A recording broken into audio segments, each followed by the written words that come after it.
Dios nuestro Señor tiene muchas maneras extrañas, entre comillas, de actuar.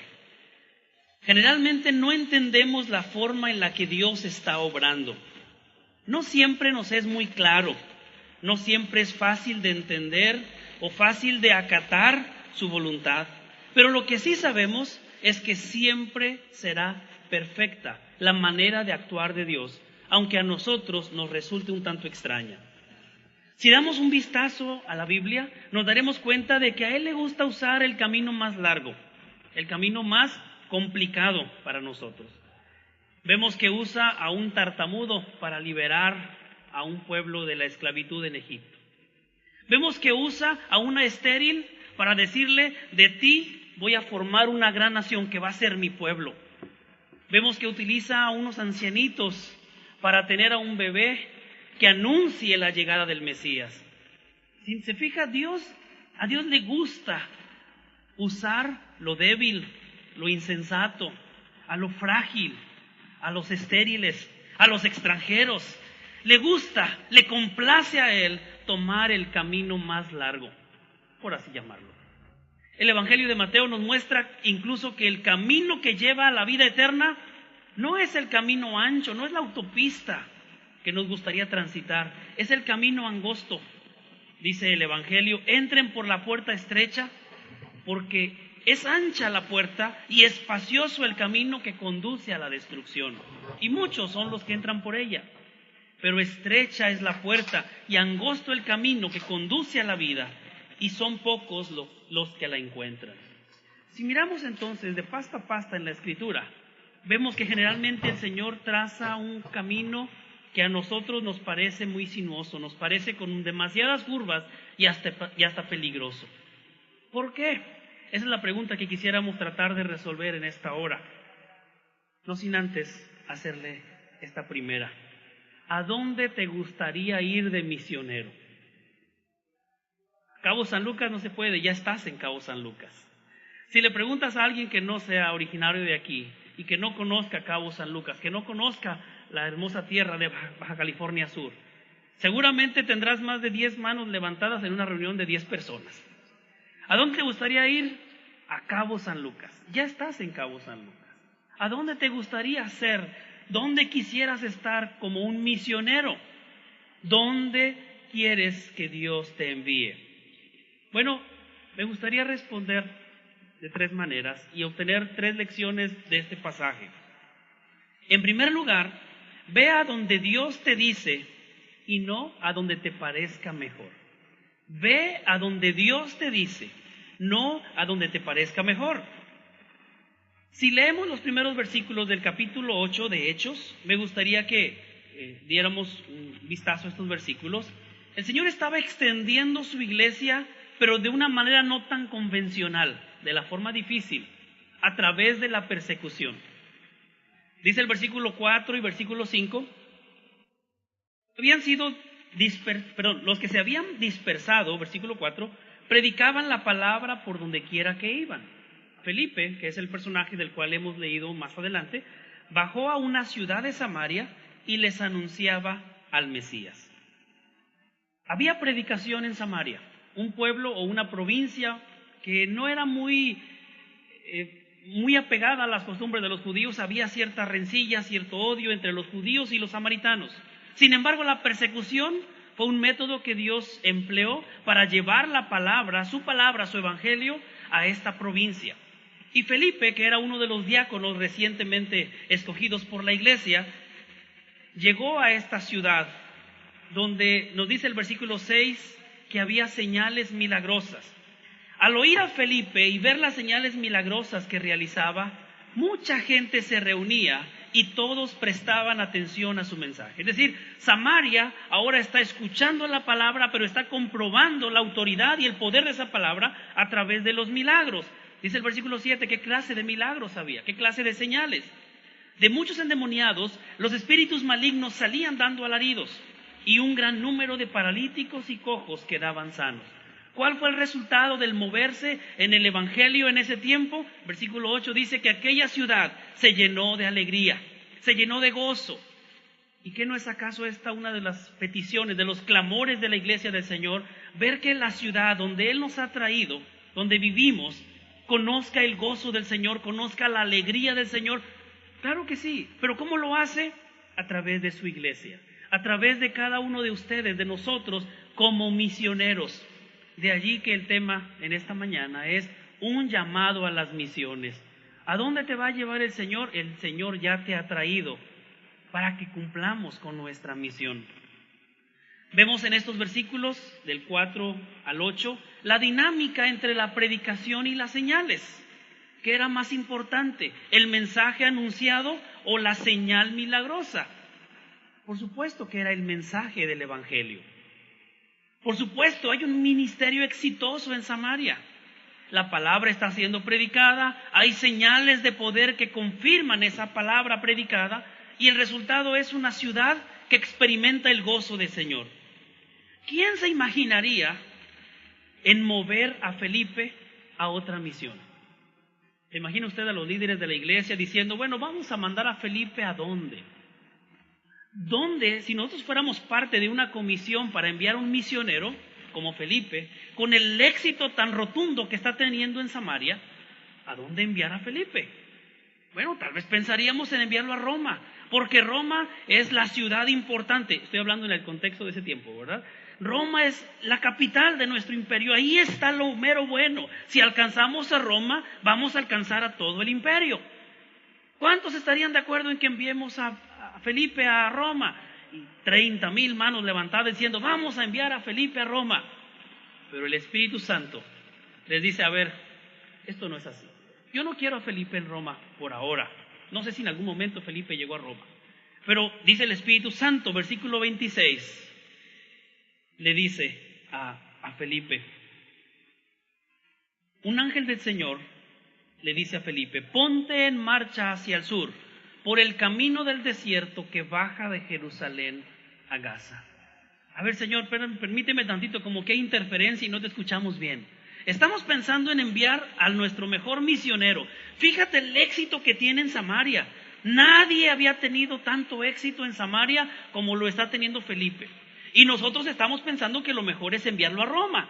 Pero dices tú que vaya a un camino que va del desierto del sur, de Jerusalén a Gaza. ¿Pero qué hay ahí? Es desierto. O sea, Señor, no sé si estamos en la misma sintonía, pero me parece que no. Estoy hablando humanamente, ¿verdad? Estoy diciendo como cuando a veces nosotros retamos a la autoridad y a la palabra de Dios que llega a nuestra vida.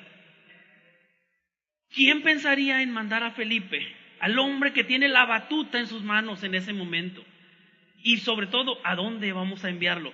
Hay un canto que yo aprendí siendo joven, adolescente, y decía este canto, a donde quieras que vaya, yo iré. En donde quieras que esté, yo estaré. No sé si a usted le suena parecida a esta letra. Y yo la cantaba y me emocionaba cantando esta letra. Decía, a donde quieras que vayas, yo iré. En donde quieras que esté, yo estaré. Y el Señor me manda. El Señor me envía. Durante un tiempo atrás, hace 10 años, estuvimos como pastor en una iglesia presbiteriana en la ciudad de Monclova, Coahuila. Un lugar semidesértico. Ahora estamos en La Paz. Otro lugar semidesértico, si no es que a lo mejor está un poquito más. El día de ayer, apenas antier, conocimos la lluvia en La Paz. ¿No habíamos visto llover en La Paz? Bueno, el Señor nos trae a la parte sur de Baja California para iniciar los proyectos o el proyecto de una nueva iglesia. Y sabe, usted puede ser parte importante también en esta labor. Y por eso le hago un llamado a las misiones. Ahorita le voy a decir de qué manera. El Espíritu Santo le habla a Felipe y le dice, ve al camino que baja de Jerusalén a Gaza. Versículo 29 le dice, acércate a ese carro. Una vez que Felipe emprende el viaje, él no recibe instrucciones de qué va a hacer, con quién se va a reunir, cuál es el comité que le va a dar la bienvenida. No hay comité de bienvenida en ese camino. No hay personas que lo estén esperando en un lugar cómodo, placentero. Él está yendo en obediencia a la palabra del Señor. La siguiente palabra de instrucción que recibe en el versículo 29 es, acércate a ese carro. ¿Cómo nos habla el Señor el día de hoy? A mí me gustaría que el Señor me dijera, oye Víctor, acércate a esa persona porque esa persona está más que dispuesta a escuchar de la palabra de Dios. Señor, ¿a esta persona? No, al otro. Ah, ok, está bien, Señor, gracias por darme el consejo. El Señor no lo hace de esa manera el día de hoy. Él nos habla a través de su palabra, Él nos habla a través de su Espíritu Santo, Él nos habla a través de la iglesia. No estoy diciendo que Dios no nos muestre cuál es su voluntad, no quisiera ser malinterpretado. Dios le habla a través de su palabra, Dios le habla a través de los líderes de su iglesia, Dios le habla a través de su Espíritu Santo. ¿Cómo? Cuando usted escucha que tiene que perdonar al prójimo, Dios le está hablando, Dios le está diciendo qué es lo que tiene que hacer. Cuando sus líderes le animan a compartir el evangelio de una forma que sus vecinos, que a lo mejor son un tanto incómodos o insoportables, usted puede mostrarles el amor y el perdón que Cristo nos ha mostrado a nosotros.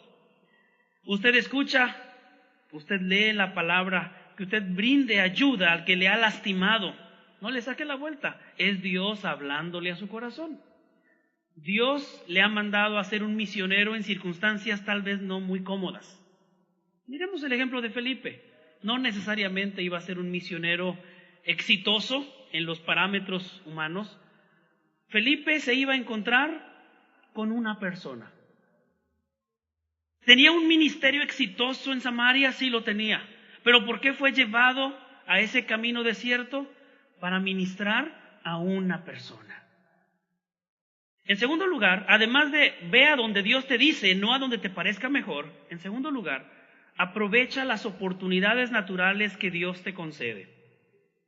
Felipe se acerca a este carro y escucha que este hombre etíope está leyendo al profeta Isaías. Y los versículos 32 y 33 nos dice el pasaje que estaba leyendo de Isaías. Como oveja fue llevado al matadero, y como cordero que permanece mudo ante su trasquilador, no abrió la boca. Lo humillaron y no le hicieron justicia. Y entonces este hombre se pregunta a sí mismo, bueno, ¿de quién está hablando? Pero para que este hombre preguntara tal cosa,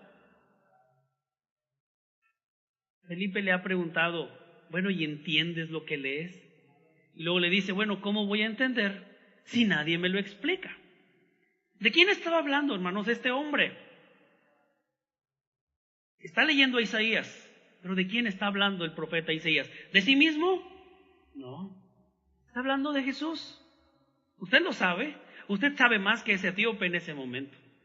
Usted sabe que aquel cordero que fue llevado al matadero y que no abrió su boca es Jesucristo, que voluntariamente vino a entregar su vida por amor a nosotros, para rescatarnos del pecado y de las consecuencias del pecado. ¿De quién dice esto el profeta?, se pregunta este etíope. ¿De sí mismo o de algún otro? Qué excelente oportunidad para presentar el evangelio de Jesús. Ahí está Felipe, recibe en bandeja de plata la oportunidad para presentar a Jesucristo a través de lo que este hombre está leyendo. Y Felipe le responde efectivamente presentando lo que las Escrituras decían acerca de Jesús. Hay que hacer resaltar que este etíope estaba regresando de una actividad religiosa en Jerusalén. Nos dice la Escritura que había ido a Jerusalén a adorar. La palabra que se traduce como adorar significa postrarse en homenaje, hacer reverencia, suplicar. Vemos que este hombre tenía una religión, pero no tenía una relación. No conocía al hombre del cual estaba leyendo, que era Jesús. Él había venido a Jerusalén recientemente a la fiesta de Pentecostés como un prosélito, como un seguidor de la fe judía, pero él no conocía. Seguramente él pudo haber escuchado que en esos tiempos había una revuelta en Jerusalén acerca de un hombre que lo habían crucificado como junto a otros más, pero había un movimiento del cual posiblemente este hombre había escuchado, pero no había conocido, mucho menos experimentado personalmente. Aprovecha las oportunidades naturales que Dios te da para compartir el evangelio de Jesucristo.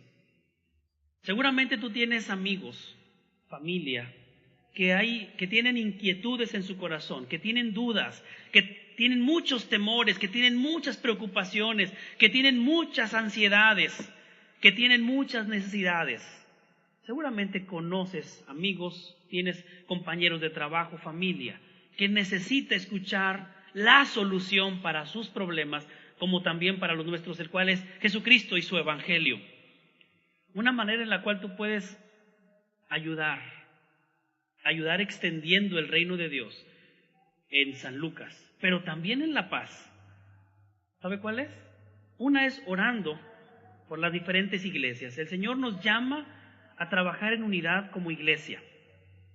Y aunque si bien esa es la primera vez que usted y yo nos estamos viendo, nos estamos conociendo tal vez, yo le ruego que usted ore por la iglesia que el Señor ya tiene preparada en La Paz. Esta iglesia de la cual el Señor nos ha traído para iniciar, para fundar, para plantar esta iglesia. Pero también de una manera muy práctica. Seguramente usted tiene amigos, familia, conocidos, personas que estén viviendo o que vayan a vivir en La Paz. ¿Qué puede hacer? Fácil. Hábleles de este proyecto de la iglesia en La Paz. Y de una manera muy especial podemos hacer una conexión del Evangelio con sus amistades que están allá en La Paz, con su familia que tal vez tiene usted allá en La Paz. O cuando vaya a La Paz también pueda visitar a esta nueva iglesia que ha de plantarse. Usted puede ser un misionero de una manera, puedo decirlo, muy sencilla o muy complicada. No sé cómo vea el camino. Quiere irse por la carretera 19 o por la 1. El camino nos conduce hasta La Paz, los dos, ¿verdad? Pero si usted va por la carretera 1, pues usted va a aprovechar y ver las diferentes subidas, bajadas, curvas que hay en esta carretera por los barriles y por todo este lado, pero va a llegar a La Paz. ¿Qué camino es el que Dios le ha puesto al frente de usted? Yo no sé cuál sea ese camino sinuoso por el que está transitando, pero sé que Dios le puede usar de gran manera, extendiendo su misión aquí en la tierra. El Evangelio es anunciado a uno solo en este pasaje. Y pareciera ser que uno solo no es sinónimo de éxito, ¿verdad? Porque si pensamos en el éxito en Samaria y vemos el éxito en ese camino desierto, decimos, oye Señor, los números no nos cuadran. ¿Dónde quisiera usted estar? ¿En Samaria o en el desierto? ¿Qué tal usted? ¿Cómo se siente cuando Dios le llama a hacer algo que aparentemente no es tan exitoso? Cuando Dios le llama a hacer un trabajo que es tras bambalinas, cuando usted no es el protagonista, si quiere así verlo, y dice, Señor, como que aquí yo no me siento muy bien, no estoy muy a gusto, porque yo quisiera tener un ministerio exitoso, un ministerio próspero. Y el Señor le dice, ahí donde estás trabajando, aunque sea con una sola persona, tú estás haciendo lo que yo te doy para que hagas. Es que, ¿qué es el éxito? El éxito es cumplir con el propósito de Dios para tu vida. Y no necesariamente tiene que ver con los números, aunque obviamente los números pueden ser un indicador, pero no necesariamente un número grande quiere decir que estamos cumpliendo la voluntad de Dios. No sé si me explico. Cumplir con el propósito de Dios para tu vida, eso es el verdadero éxito. Y Felipe estaba teniendo un ministerio exitoso también en ese camino, porque el Señor le estaba mostrando a este etíope y cómo este hombre abraza el Evangelio, y más adelante vemos que este hombre es bautizado y él se conduce a su tierra de origen, y sin duda alguna que ese hombre llevó bendición a su país. Era una persona influyente, era un funcionario público, y seguramente el Señor lo utilizó también al llegar a Etiopía. ¿Se acuerda de las dos primeras lecciones? La primera es, ve a donde Dios te dice que vayas, no a donde te parezca mejor. En segundo lugar es, aprovecha las oportunidades naturales que Dios te concede. Y en tercer lugar, recuerda esto, alguien vino a buscarte, a ti, aunque fueses el único. No eres el único, no eres la única, por supuesto, pero alguien vino a buscarte a ti.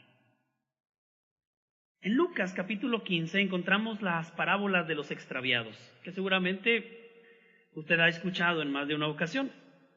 Escuchamos de la parábola de la oveja perdida. Una oveja que se extravía, pero ¿cuántas le quedan a su pastor? 99, ¿verdad? Este hombre tenía 100 ovejas, una se le pierde, el 1%. ¿Y qué hace el pastor? Se conforma y dice, bueno, tengo 99%. Con ese 99%, y además se van a reproducir, voy a tener más. No, él no se conforma con ello. Él sale a buscar a la oveja que se perdió. Pero era una sola, no importa, vale la pena ir a buscar a esa oveja. Vemos la segunda parábola en Lucas 15, la parábola de la moneda perdida. Una mujer que tiene 10 monedas y se le pierde